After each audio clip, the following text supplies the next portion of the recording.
Hey guys, so the book that Sarah and I are going to be talking about today is Integrating Language Arts and Social Studies, written by Leah M. Mulber and Alice Hunter. So the strategy that we are going to be talking about today is strategy 4, which is using authentic models. So our introduction paragraph is to provide students with the most authentic social studies experiences, creating authentic models of social science research is critical. An authentic model is one that replicates the process of social science research as accurately as possible. Examples include mock trials, living history experiences, or exploring an artifact replica. So the rest of our chapter talked about an archaeological dig activity that is a really good example of using authentic model. So Sarah is going to be showing you what that would look like now. Okay, so the rest of our introduction goes on to talk about how an archaeological dig could be an authentic model.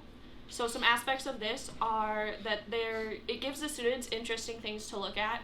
Instead of just sitting in the classroom reading a textbook, they can use these items to study and observe and make connections. One aspect of that though is that it could be difficult for some students to connect to this personally. Older kids, they are going to be able to understand the connection of these items to the past, but younger kids, you might want to focus on just the aspects of the archaeological dig and that process. So you could use items like toys or things around the classroom to make it more relatable to your students. Something that would be fun for the kids is that this gives them a way to be in charge of their own learning. They will be taking notes. They're going to be the ones that are actually digging in the dirt, getting their hands dirty, pulling out these items that they find, cleaning them off, and making their observations and writing about them. This also gives them an opportunity to interact with each other, interact with the artifacts, and with different aspects of the archaeological dig process, such as the tools that would be used, the paintbrushes to use to brush off the dirt, the hammers and the picks to get them out of the bigger pieces of rock. And this also gives them hands-on opportunities. So next I'm going to show some ways that items can be used to create their own archaeological dig. We were going to do this outside, but it is very windy here, and we decided to do the indoor option, which they tell you to just get a tote. Usually you would put dirt in it, but I didn't feel like bringing dirt into the house. So I'm going to start out by pulling some items and explaining how they could be used for this. So first I have this old hammer head. This could be used to either represent old artifacts, or it could be an artifact in its own depending on when it was made. You could instead use arrowheads or other items that were used as tools in the past. Next, I have a Coke bottle. This wouldn't necessarily be something that you would find today. I thought it was just interesting because you don't necessarily see glass bottles for drinks anymore. This is also something you could use to show that in 100 years, this might be something that they're going to find in their digs and something that other people will be studying. Next, I have this little llama toy. So this would be geared more towards your younger students so that they could have something that they could dig up and clean off, go through the whole process, but then when they see it, they're going to be like, oh, I know what this is. I've seen it in the classroom before. After that, I have these little Easter eggs. So this could be used for either your younger students or your older students. Your younger students would use this again as a familiar object that they could use in the digging process. Your older kids, you could find ancient eggs or replicas of them that have been fossilized or other ways preserved and represent like dinosaur eggs that are from the past and different things like that. After that, I have a bone. This bone could be used to, in my case, I'm just using it to represent bones. This is not one that you would probably use for your class. This is just a primary bone. An idea that you could use for your class so that they would have authentic representation for their model is chicken bones. You could use the chicken bones and have your students research how they put together dinosaur bones after they find them. So you could bury all the bones of a chicken, have them dig them up, clean them up, and then learn how to put them back together.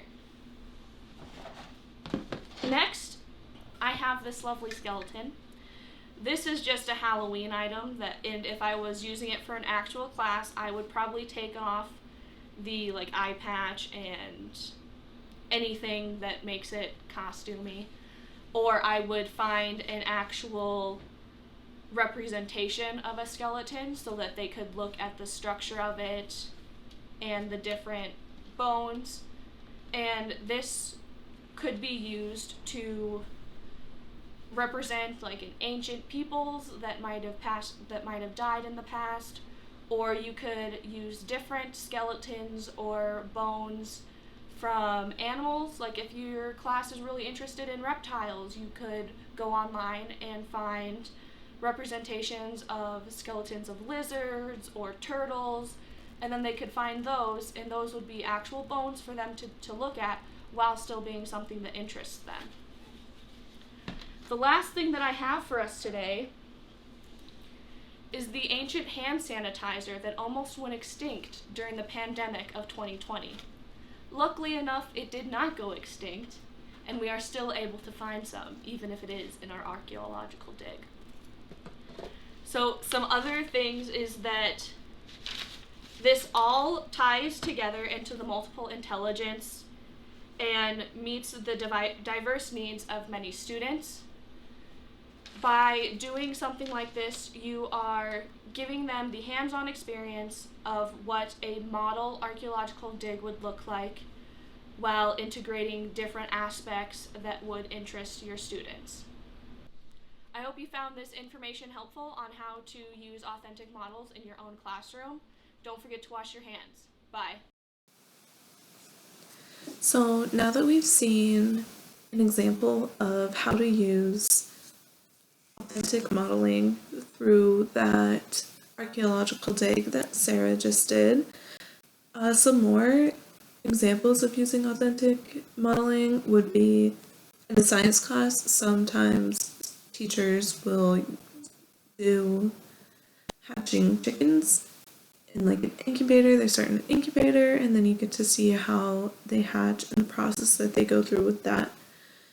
And another one that I did when I was in 8th grade is we did mining cookies, which was we would take a chocolate chip cookie and use special tools to dig out all the chocolate chips. And the bigger chocolate chips were worth a different amount of money than the smaller ones, and we had to budget our mining exhibition, and we had to plan out how much we would spend for that. And a website that I found that had some more ways to use an authentic model is an English educator blog called Fluent U. And one of the ones that they actually have on there that the book also talked about was using a menu from a fast food restaurant to help kids read better. Using a menu is something that they can relate to because everyone eats food, and that's something that they will see in their regular life. Thank you guys for watching our video. I hope you found all of our information very useful. I know that I found the information in this chapter very useful. So, bye!